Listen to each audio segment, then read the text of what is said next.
Bismillahirrahmanirrahim. Assalamu alaikum. I am your teacher Zubia and you are watching my channel World of Knowledge. आज का जो हमारा lecture है PST and JEST test preparation 2021 का lecture number 8। आज के lecture में हम क्लास 2 की इंग्लिश को कवर करेंगे। उसके मेन टॉपिक्स पर मैंने ये लेक्चर बनाया है क्लास 2 की इंग्लिश की बुक में। Use of is am are, common and proper nouns, use of describing words and punctuations, full stop, question mark and comma। सबसे पहले जो हमारा है use of is am are. Is am are को हम verb to B भी कहते हैं, ठीक है। Use the verb to be to talk about yourself, other people, animals और थिंग्स। जब हम अपने बारे में, किसी और के बारे में, किसी एनिमल, किसी चीज़ के बारे में कोई इन्फॉर्मेशन देते हैं तब हम इज़ एम और आर का इस्तेमाल करते हैं, ठीक है। अब कहाँ एम और कहाँ इज़ और कहाँ आर यूज़ करना है। एम जो वर्ड है वो सिर्फ और सिर्फ आई के साथ इस्तेमाल होता है, ठीक है। आर यू के साथ इस्तेमाल होता है, यू वी और दे के साथ, ठीक है। यू वी और दे के साथ जो है वो आर इस्तेमाल होगा और ही शी इट के साथ इज़। और कोई भी सिंगुलर नेम होगा तो उसके साथ इज़ और कोई भी प्लूरल नेम होगा तो उसके साथ आर इस्तेमाल होगा। फॉर एग्ज़ाम्पल यहाँ पे एग्जाम्पल्स दी हुई है। I am a student, he is a teacher, she is a journalist, it is a book, we are mechanics, you are pilots, they are policeman, ठीक है। ये इसके एग्जाम्पल हैं। वी यू और दे के साथ आर, ही शी इट के साथ इज़ और आई के साथ एम, सिंगुलर नाउन के साथ इज़ और प्लूरल के साथ are. What is a proper noun? Proper noun is the name we give to a specific person, place or thing, ठीक है। एक प्रॉपर नाम एक ख़ास नाम है जो हम किसी चीज़ को देते हैं। जैसे कि ये लड़की है, इसका नाम है सुसैन, ठीक है। सुसैन इसका नाम है। Proper nouns contrast with common nouns which are words for something, यानी कि कॉमन नाउन्स वो जो वर्ड सबके लिए कॉमन हो। जैसे कि वुमेन हम कहते हैं ना, वुमेन जब हम कहते हैं तो वो सबके लिए आ जाता है ना, सारी वुमेन्स के लिए, मतलब सारी वुमेन के लिए ना, हर वुमेन के लिए एक वर्ड आ जाता है वुमेन, मतलब कॉमन नेम है ये। लेकिन अगर हम उसको उसके नाम से पुकारते हैं सुसैन, ठीक है ना, या कोई भी और नाम है तो हम वो प्रॉपर नाउन कहलाएगा, उसका नाम प्रॉपर कहलाएगा। जैसे कि मतलब एनिमल एक नाम है, ठीक है। एनिमल क्या है, एनिमल सारे एनिमल्स के लिए कॉमन है। लेकिन अगर हम बात करें एलिफेंट तो वो प्रॉपर नाउन हो जाएगा क्योंकि वो ख़ास नाम है जिससे हमें पता चल रहा है कि हम किसकी बात कर रहे हैं, ठीक है। अब डिफरेंस में यहाँ पे है what is the use difference in proper and common noun, ठीक है ना। जैसे कि कॉमन नाउन है कार, ठीक है। कार हमें पता नहीं कौन सी कार है, कोई भी कार हो सकती है, ठीक है, ये कॉमन नेम है। अगर हम उसको डिस्क्राइब करें, वॉल्वो कार का नाम बताएं तो फिर ये प्रॉपर नाउन हो जाएगा, ठीक है। कॉफ़ी हम कहते हैं तो दिस इज़ कॉमन नेम, और जब नेस्कैफ़े कहते हैं this is proper name. Chocolate की जब हम बात करते हैं तो सारे चॉकलेट के लिए एक ही वर्ड इस्तेमाल हो रहा है, दिस इज़ कॉमन नाउन, ठीक है ना। लेकिन जब हम उसका ख़ास नाम यानी कि प्रॉपर नाउन कैडबरी लेते हैं तो पता चलता है हम किस चॉकलेट की बात कर रहे हैं। तो ये डिफरेंस है कॉमन और प्रॉपर में, ठीक है। प्रॉपर नाउन का पहला लेटर हमेशा कैपिटल होता है, चाहे वो सेंटेंस के बीच में आ रहा हो या एंड में आ रहा हो या स्टार्टिंग में आ रहा हो, ठीक है। लेकिन उसका पहला अल्फ़ाबेट हमेशा कैपिटल होता है। ये एक टॉपिक था आपकी बुक में, डिस्क्राइबिंग वर्ड्स।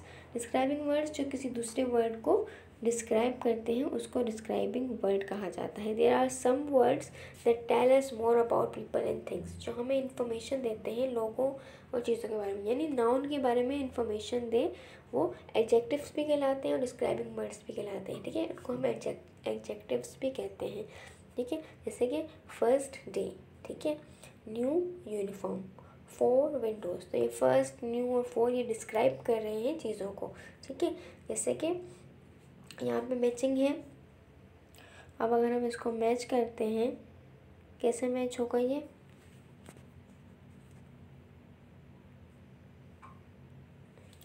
क्लेवर है तो क्लेवर के साथ जो है वो हम स्टूडेंट को मैच करेंगे, ठीक है। फर्स्ट के साथ हमने डेस्क को मैच किया, ठीक है। न्यू के साथ हमने यूनिफॉर्म को मैच किया, फ्रेंडली के साथ हमने टीचर को मैच किया। तो क्लेवर स्टूडेंट बता रहा है कि वो स्टूडेंट चालाक है, वो उसके बारे में इंफॉर्मेशन दे रहा है, ठीक है। फर्स्ट डेस्क, फर्स्ट वर्ड जो है वो डेस्क को डिस्क्राइब कर रहा है कि वो पहली डेस्क है। और न्यू यूनिफॉर्म के बारे में बता रहा है कि वो न्यू है। और फ्रेंडली टीचर, फ्रेंडली जो वर्ड है वो टीचर के बारे में बता रहा है कि वो बहुत ज़्यादा फ्रेंडली है। तो ये वर्ड्स डिस्क्राइबिंग वर्ड्स कहलाते हैं जो दूसरे वर्ड को डिस्क्राइब करते हैं, ठीक है। काइंड्स ऑफ डिस्क्राइबिंग वर्ड्स, वो क्वांटिटी बता सकता है, साइज़ बता सकता है, कलर बता सकता है। जैसे कि यहाँ पर है how many she had 4 cookies. तो ये 4 वर्ड डिस्क्राइब कर रहा है कि उसके पास कितने जो है वो कुकीज़ हैं। What colour I see a yellow balloon, ठीक है ना। ये येलो वर्ड जो है वो बलून को डिस्क्राइब कर रहा है। What size, that is a huge bear, ठीक है ना। ह्यूज वर्ड डिस्क्राइब कर रहा है बेयर की साइज़ को।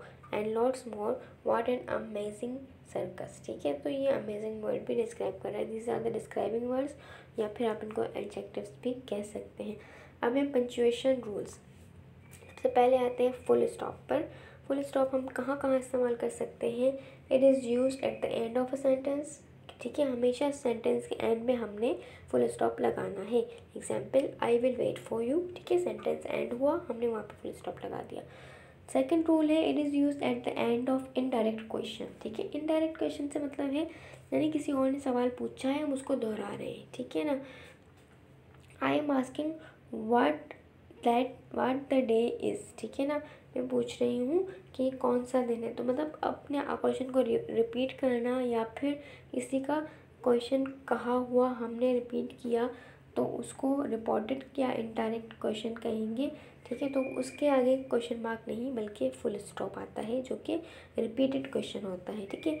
या फिर रिपोर्टेड क्वेश्चन होता है किसी और का बोला हुआ। It is use at the end of a command यानी कि हुक्म। जब हम किसी को ऑर्डर करते हैं, हुक्म देते हैं, तो उसके एंड में भी फुल स्टॉप आता है। एग्जाम्पल, ओपन द विंडो, ठीक है। इसके अलावा it is used in the abbreviations में यूज़ होता है। यानी कि अगर हम किसी चीज़ की शॉर्ट फॉर्म लिखते हैं तो उसके साथ फुल स्टॉप लगाना लाजमी होता है। My birthday is in DEC show कर रहा है दिसंबर को, ठीक है। दिसंबर का शॉर्ट फॉर्म लिखा है तो यहाँ पे हमने फुल स्टॉप लगाना लाजमी है। It is used in website and email addresses और वेबसाइट्स में हम लगाते हैं। आपको पता है www के बाद लगाना पड़ता है और .com से पहले लगाना पड़ता है, ठीक है। It is used in numbers, ठीक है। नंबर्स में भी यूज़ होता है, जैसे 4.14 इस तरह से मतलब नंबर्स को शो करने के लिए भी पॉइंट्स हम लगाते हैं। तो फुल स्टॉप के ये 6 रूल्स होते हैं। क्वेश्चन मार्क्स कहाँ कहाँ पे लगाएं। क्वेश्चन मार्क हमने लगाना है एंड अ डायरेक्ट क्वेश्चन, ठीक है। यानी जो डायरेक्ट क्वेश्चन होगा, अभी मैंने बताया कि इनडायरेक्ट क्वेश्चन के आगे फुल स्टॉप लगेगा, ठीक है। तो जो डायरेक्ट क्वेश्चन होगा, जो हम डायरेक्टली पूछ रहे होंगे, तो वहाँ पे क्वेश्चन मार्क लगेगा। जैसे do you like coffee, what are you doing. ये क्वेश्चन सिंपल क्वेश्चन हैं, इनके आगे हम क्वेश्चन मार्क लगाएंगे। एंड दूसरा रूल है एंड टैग क्वेश्चन, ठीक है। टैग क्वेश्चन का मतलब होता है कि हम कंफर्म कर रहे होते हैं वाकई ऐसा है। ही finished on time, didn't he, उसने टाइम पे कंप्लीट कर लिया, है ना। जो है ना हम बोलते हैं ना, वो है ना कंफर्म करने के लिए होता है कि वाकई ऐसा है या नहीं। तो उसके आगे भी हमने क्वेश्चन मार्क लगाना है। They aren't doing very well, are they, ठीक है। ये कंफर्म करने के लिए है ना, ऐसा है या नहीं, तो कंफर्म करने के लिए हम क्वेश्चन मार्क लगाते हैं। तीसरा रूल है एक्सप्रेस अनसर्टेनिटी यानी कि आप श्योर नहीं है, आप कंफर्म नहीं है जहाँ पर, वहाँ पे भी आप क्वेश्चन मार्क लगाएंगे। जैसे ही इज़ सिक, आई सा him going out this morning, शायद वो बीमार है, मैंने उसे देखा आज सुबह में, ठीक है ना। तो वो बीमार है यानी आपको कंफर्म नहीं है, ठीक है ना, क्या वो बीमार है। आप ऐसे पूछ रहे हैं कि वो बीमार है, मतलब आपको कंफर्म नहीं है कि आपने उसे देखा है वो बीमार है या नहीं है। तो आप किससे पूछ रहे हो कि क्या वो बीमार है, तो कंफर्म करने के लिए ही इज़, यानी इसमें हम ये इंट्रोगेटिव सवाल नहीं है, ठीक है ना। ये सिर्फ कंफर्म करने के लिए, अनसर्टेनिटी शो करने के लिए कि हमें कंफर्म नहीं है कि वो है या नहीं, तो तब हम क्वेश्चन मार्क लगाते हैं, ठीक है।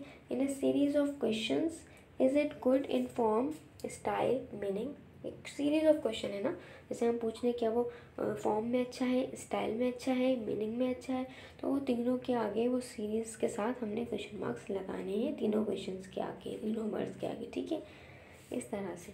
क्वेश्चन मार्क का रूल है। Where do commas belong, commas हम कहाँ कहाँ पे लगाएं, कहाँ नहीं लगाएं, कॉमास का एक बहुत बड़ा इशू है, ठीक है ना। हर कोई कंफ्यूज हो जाता है क्योंकि कॉमा के रूल्स ज़्यादा हैं। अब पहले हम डिटेल में उन रूल्स को पढ़ेंगे। पहला है to separate word in a list और सीरीज़, एक वर्ड्स की सीरीज़ है, ठीक है ना, उनको सेपरेट करने के लिए हम कॉमास लगाते हैं। We will see I snow and slate, ठीक है ना, हम ये चीज़ें देखेंगे। तो वो सेंटेंस में 3-4 चीज़ें एक साथ हम लगाते हैं, तो उसको सीरीज़ वाइज अलग अलग करने के लिए हम उनके बीच में कॉमा लगा देते हैं। और लास्ट वर्ड जो है वो उसके बाद फुल स्टॉप लगाते हैं, ठीक है। अच्छा, दूसरा रूल है to separate an introductory word और phrase from the rest of the sentence, ठीक है। यानी कोई फ्रेज है या कोई इंट्रोडक्टिव वर्ड है, स्टार्टिंग वर्ड है, जिसको हम पूरे सेंटेंस के साथ सेपरेट करना चाहते हैं, तब हम लगाते हैं comma. Next we will go skiing, ठीक है ना। फर्स्ट टाइम हमने ये किया, अगली दफ़ा हम ये करेंगे, ठीक है ना। नेक्स्ट यानी अगली दफ़ा वी विल, यानी सेंटेंस वी विल से स्टार्ट हो रहा है, हम ये करेंगे, या हम जहाँ भी जाएंगे तो वो सेंटेंस वी से ही स्टार्ट हो रहा है, लेकिन उससे पहले हम कुछ ऐड कर रहे हैं। नेक्स्ट हम ऐड कर रहे हैं तो उसके बाद हमने कॉमा लगाना पड़ेगा, ठीक है। यानी कि कोई फ्रेज सेंटेंस में ऐड करने के लिए कॉमा लगाना पड़ता है।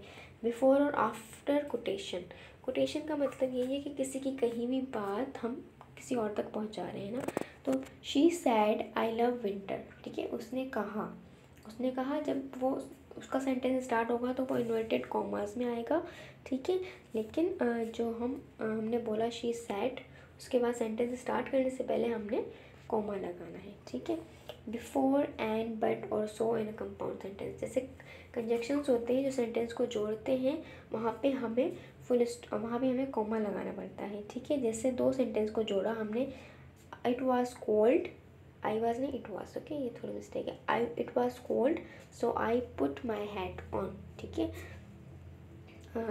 बहुत सर्दी थी तो मैंने अपनी जो है वो हैट पहन ली। तो ये मैंने 2 सेंटेंस को इनको ज्वाइन किया है, तो पहले सेंटेंस के एंड में कॉमा लगाना पड़ेगा, ठीक है। टू इंट्रोड्यूस समवन, किसी को इंट्रोड्यूस करने के लिए, देखिए जैसे कि ये बोल रही है माई डॉग बू, मेरा कुत्ता है Boo, loves to roll in the snow, ठीक है, स्नो। जब हम उसका इंट्रोडक्शन किसी का भी इंट्रोडक्शन करें, जैसे माई ब्रदर, माई फादर, ठीक है, हम इस तरह इंट्रोड्यूस करते हैं ना। तो इंट्रोड्यूस करने के लिए उसके वर्ड के उस जिसका इंट्रोडक्शन कर रहे हैं उनके नाम के बाद हमने कॉमा लगाना है, ठीक है। To address someone, let's go eyes getting dad, यानी किसी को एड्रेस करने के लिए, पुकारने के लिए, कि हम जो है वो जिससे हम बात कर रहे हैं उनको मुखातिब अपनी तरफ करने के लिए हमें जो है वो उस वर्ड से पहले कॉमा लगाना है, ठीक है। To separate a city and state, city और स्टेट को अलग अलग करने के लिए, it's very windy in Chicago Illinois, ठीक है, इलिनॉस, ठीक है।